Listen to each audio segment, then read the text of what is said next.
Hello students, मेरा नाम है सुजाता परिहार और आप सबका स्वागत है मेरे चैनल रीड टू सक्सीड में। इस वीडियो में हम कवर करेंगे क्लास 12th के अकाउंट्स के चैप्टर नंबर 1 के बारे में। चैप्टर का नाम है financial statements of not for profit organisation और ये है पार्ट 1।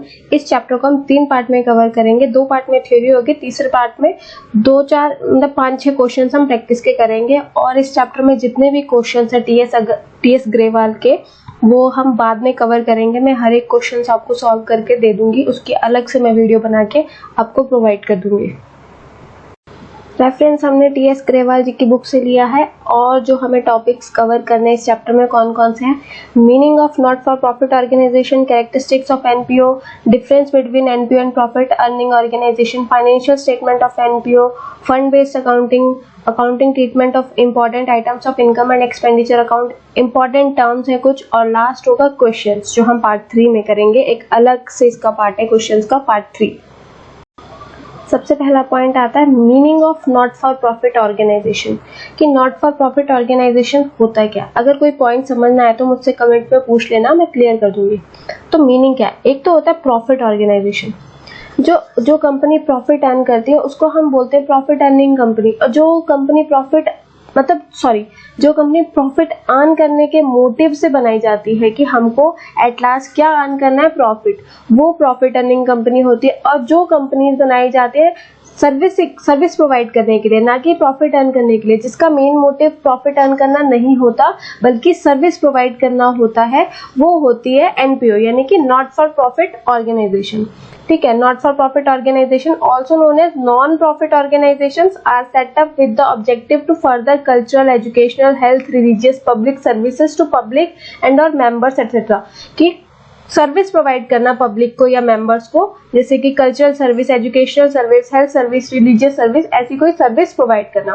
प्रॉफिट, जो इसमें हम सरप्लस भी बोलते हैं, is incidental to carrying on its activities. In contrast, business entities are set up with the objective of earning profit. जो बिजनेस एंटिटीज होती है वो उनका मेन ऑब्जेक्टिव क्या होता है, प्रॉफिट अर्न करना। लेकिन जो एनपीओ वाली ऑर्गेनाइजेशंस होती है उनका मेन ऑब्जेक्टिव क्या होता है, सर्विस प्रोवाइड करना। ये एक सेपरेट लीगल एंटिटी होती है, इसको कोई इंडिविजुअल नहीं चला रहा होता। जैसे कि स्कूल्स जो होते हैं, कोई इंडिविजुअल उसका मालिक नहीं होता। कॉलेज, पब्लिक हॉस्पिटल्स, ये सब कोई इंडिविजुअल नहीं चला रहा है, ये एक सेपरेट लीगल एंटिटी होती है। और जो इनको फंड्स मिलता है वो कहाँ से मिलता है, जो इसके मेंबर्स होते हैं, ट्रस्टीज होते हैं, वही डोनेशन देते हैं, या मेंबरशिप फी, सब्सक्रिप्शन, यहाँ से इसको फंड मिलता है। डोनेशन से मिलता है, मेंबरशिप फी और एंट्रेंस फी यहाँ से मिलता है, और सब्सक्रिप्शन से मिलता है, लोन से मिलता है, ग्रांट्स जो कि गवर्नमेंट और कोई इंस्टीट्यूशंस देती है। तो यहाँ से नॉट फॉर प्रॉफिट ऑर्गेनाइजेशंस को फंड्स मिलते हैं। सेकेंड पॉइंट आता है कैरेक्टरिस्टिक्स ऑफ एनपीओ, यानी कि एनपीओ के, नॉट फॉर प्रॉफिट ऑर्गेनाइजेशंस के कैरेक्टरिस्टिक्स क्या क्या। पहला आता है एंटिटी। ये एक सेपरेट लीगल एंटिटी होती है जिसको कोई एक इंडिविजुअल या एंटरप्राइज प्रमोट कर रहा होता है, लेकिन उसको चला नहीं रहा होता, उसका ओनर नहीं होता कोई एक इंडिविजुअल, बस प्रमोट करता है। ये एक सेपरेट लीगल एंटिटी होती है। पर्पस क्या होता है इसका? पर्पस होता है कि बस सर्विस प्रोवाइड करना, सोसाइटी में सर्विस प्रोवाइड करना।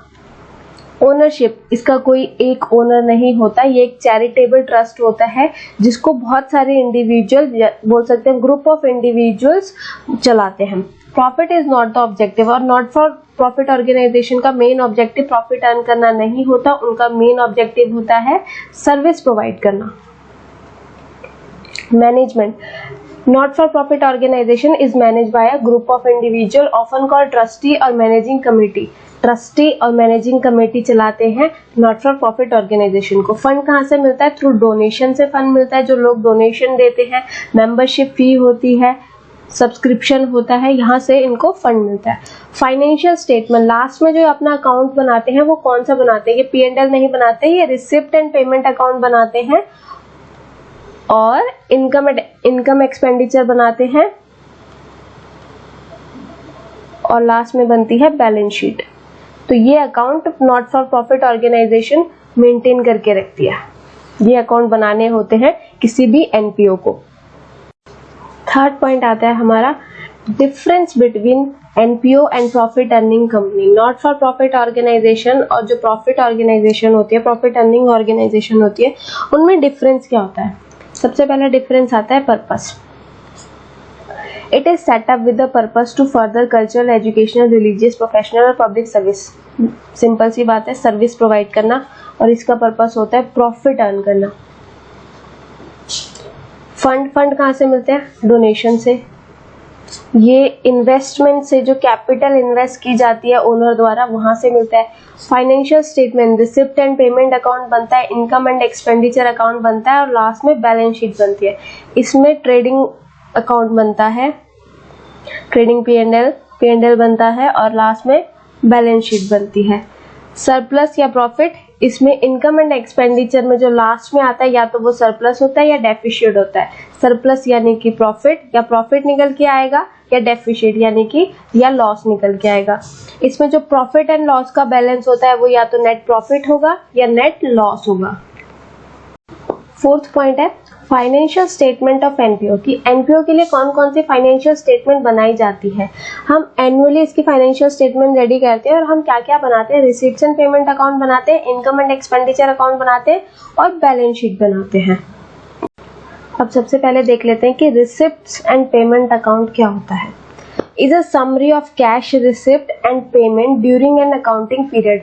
अकाउंटिंग पीरियड में हमने जितने भी कैश को रिसीव किया उसकी समरी, और जितने भी हमने पेमेंट किया उसकी समरी होती है receipt and payment account. Receipt and payment being shown under appropriate head of account, ये एप्रोप्रिएट हेड ऑफ अकाउंट में शो किए जाते हैं। It begins with opening cash और बैंक बैलेंस से ये स्टार्ट होते हैं, और एंड कहाँ होते हैं? Closing cash and bank balance. Closing cash और बैंक बैलेंस पे खत्म होते हैं एक अकाउंटिंग पीरियड के। Receipts are shown on the debit side, receipts जो होती है वो डेबिट साइड में हम शो करते हैं। यहाँ पे रिसीट्स होंगी और यहाँ पे पेमेंट होगा। Whereas payments are shown on the credit side of the account, credit side में हम पेमेंट को शो करेंगे। Receipts and payment of every nature are shown in this account, जितने भी रिसीट्स होंगी वो सब आएंगी, जितने भी पेमेंट्स होंगी वो सब आएंगी, चाहे जो मर्जी हो। Whether it is capital or revenue in nature, or whether it relate to current year, previous year, next year, चाहे वो कैपिटल और रेवेन्यू नेचर की हो या करंट ईयर, नेक्स्ट ईयर और प्रीवियस ईयर की हो, वो सब इसमें आएंगी। ये रिसीट्स एंड पेमेंट अकाउंट का एक फॉर्मेट है। देखो, बैलेंस पीवाईडी यानी कि कैश इन हैंड, हमारे हाथ में कैश कितना है, या फिर कैश एट बैंक में कैश कितना है, यहाँ से शुरू होगा ये, और लास्ट में कहाँ खत्म होगा कि लास्ट में हमारे पास कितना कैश बचा। हमने शुरू यहाँ से किया कि इतना था और इतना बचा। ठीक है, तो ये सारी चीजें आपको बहुत ध्यान में रखनी है, और जब हम प्रैक्टिस करेंगे क्वेश्चंस की तो ये सब याद हो जाएगा। वैसे अभी आप पढ़ने लगोगे तो आपको सब कुछ याद नहीं होगा, पर क्वेश्चन की प्रैक्टिस करते टाइम ये सब आ जाएगा। डिफरेंस बताना है, रिसीट्स एंड पेमेंट अकाउंट और कैश बुक में क्या डिफरेंस होता है। सबसे पहले basis, it is a summary of cash book and is prepared from the cash book. ये कैश बुक की समरी होती है और कैश बुक से ही बनती है। और कैश बुक क्या होता है? It record each transaction of receipt and payment separately. Receipt और पेमेंट में जितने भी ट्रांजेक्शन होते हैं उसकी सारी ट्रांजेक्शन को ये सेपरेटली रिकॉर्ड करता है। पीरियड, ये account is prepared at the end of accounting year, accounting year के एंड में बनाया जाता है रिसीट एंड पेमेंट अकाउंट। और कैश बुक डेली बनाई जाती है, डेली मेंटेन होती है। डेट, इसमें ट्रांजेक्शन जो रिकॉर्ड होती है वो डेट वाइज नहीं होती है, और इसमें ट्रांजेक्शन डेट वाइज रिकॉर्ड होती है। Transaction are not shown date wise but are shown in summarise form, summarise form में रिकॉर्डेड होती है लेकिन डेट वाइज नहीं होती है। इंस्टीट्यूशन, ये नॉट फॉर प्रॉफिट ऑर्गेनाइजेशन ही बनाते हैं, और कैश बुक सारे इंस्टीट्यूशन बनाते हैं, चाहे वो एनपीओ हो या फिर प्रॉफिट अर्निंग हो, कोई भी हो। साइड, इसमें दो साइड होती है, एक रिसीट साइड और एक पेमेंट साइड। इसमें दो साइड होती है, एक होती है डेबिट साइड और दूसरी होती है क्रेडिट साइड। लेजर फोलियो, इसमें लेजर फोलियो नाम का कोई कॉलम नहीं होता, कैश बुक में एक सेपरेट कॉलम होता है लेजर फोलियो के नाम से। अब आता है हमारा income and expenditure account. Income and expenditure account जो होता है वो at the end of accounting period में बनता है, जिसमें हम रेवेन्यू रिसीट्स को रेवेन्यू एक्सपेंसेस से मैच करके देखते हैं कि हमारा सरप्लस आया यानी कि प्रॉफिट आया, या डेफिशिएट आया या लॉस आया यानी कि लॉस आया। ये एक्रूअल बेसिस ऑफ अकाउंटिंग पे बनता है। इसका मतलब क्या है? एक्रूअल बेसिस ऑफ अकाउंटिंग का मतलब क्या है कि फॉर एग्जांपल आपने एक हाउस बेचा, ठीक है, आपने सेल किया एक हाउस को, और आपको उस पे 2 लाख की कमीशन मिली। आप डीलर हो और आपने उसको बेचा और आपको 2 लाख की कमीशन मिली। अभी वो कमीशन आपके हाथ में आई नहीं है, अभी सिर्फ आपकी बात हुई है कि आपको मिल जाएगी, लेकिन आपने उसको अपने अकाउंट्स की बुक में रिकॉर्ड कर दिया। एक्रूअल बेसिस का वही है कि वो चाहे हो गई हो या नहीं हुई हो, आपने उसको रिकॉर्ड कर दिया। ठीक है, आपने भी रिकॉर्ड कर दिया कि आपको मिली, और जिसने ये डिसाइड किया कि वो खरीदेगा इसको, उसने भी ये अपनी बुक्स में रिकॉर्ड कर दिया एक्सपेंडिचर साइड में कि उसने इतनी कमीशन दी। तो दोनों जगह रिकॉर्ड होती है, चाहे आपने कमीशन ली दी जो भी है वो आप रिकॉर्ड कर लोगे। अगर आपने ली तो revenue side, sorry income side, और अगर आपने दी तो आप एक्सपेंडिचर साइड में रिकॉर्ड कर लोगे। Revenue expenses for the accounting period are taken whether they have been paid और नॉट। जितने भी एक्सपेंसेस होंगे हम उसको लिख लेंगे, भले ही वो पे किए हैं या नहीं किए हैं अभी एट द टाइम, इस टाइम पर। हो सकता है बाद में ये डील ही कैंसिल हो जाए, ना हो, पर फिलहाल हम इसको रिकॉर्ड करते चलेंगे। Revenue income for the accounting period are taken whether they have been received और नॉट। वैसे इनकम भी हम रिकॉर्ड करेंगे चाहे वो हमें मिली हो या ना मिली हो। Non cash expenses such as depreciation are accounted. Depreciation को भी लिखेंगे। कैपिटल एक्सपेंडिचर जितना भी होगा, जैसे कि हमने लैंड खरीदा, ठीक है, ये सब हम कंसीडर नहीं करेंगे क्योंकि ये सब कहाँ जाएगा, बैलेंस शीट में जाएगा। कैपिटल इनकम जितनी भी होगी, जैसे कि डोनेशन मिली, ये भी हम कंसीडर नहीं करेंगे इनकम एंड एक्सपेंडिचर में। ये इनकम एंड एक्सपेंडिचर का फॉर्मेट होता है, इसको आप ध्यान में रखना कि आपकी बुक में भी है। लास्ट में हमें या तो सरप्लस निकल के आएगा प्रॉफिट, या हमको डेफिशिएट निकल के आएगा लॉस। थर्ड पॉइंट है, थर्ड क्या बनाते हैं हम, बैलेंस शीट बनाते हैं। इनकम एंड एक्सपेंडिचर बनाने के बाद हम बैलेंस शीट बनाएंगे, और जो इनकम एक्सपेंडिचर से हमें सरप्लस और डेफिशिएट मिलेगा उसको हम ट्रांसफर कर देंगे कैपिटल फंड में, यानी कि बैलेंस शीट में। बैलेंस शीट में हम क्या क्या लिखते हैं, असेट्स, लायबिलिटीज और कैपिटल फंड हम लिखते हैं। तो इनकम एक्सपेंडिचर बनाने के बाद बैलेंस शीट बनेगी, और बैलेंस शीट वैसी बनेगी जैसे कोई बिजनेस फर्म बनाते हैं, यानी कि जो प्रॉफिट अर्निंग कंपनीज होती हैं वो जैसे बैलेंस शीट बनाते हैं, not for profit earning companies भी वैसे ही बैलेंस शीट बनाते हैं। ओपनिंग बैलेंस शीट ऐसे बनती है, cash in hand, cash at bank, fix जैसे जितने भी इन्वेस्टमेंट, आउटस्टैंडिंग सब्सक्रिप्शन और capital fund balancing figure. Capital fund कैसे निकालते हैं, टोटल असेट्स जितना भी टोटल होगा ये माइनस टोटल लायबिलिटीज, और निकल आएगा हमारा कैपिटल फंड। अब फिर ये प्रॉपर बैलेंस शीट बनती है। कैपिटल फंड निकालने के लिए हम ये बैलेंस शीट बनाते हैं, ये वाली, और उसके बाद हम ये वाली बैलेंस शीट बनाते हैं प्रॉपर वाली, जिसमें हम कैपिटल फंड को यहाँ ट्रांसफर कर देते हैं।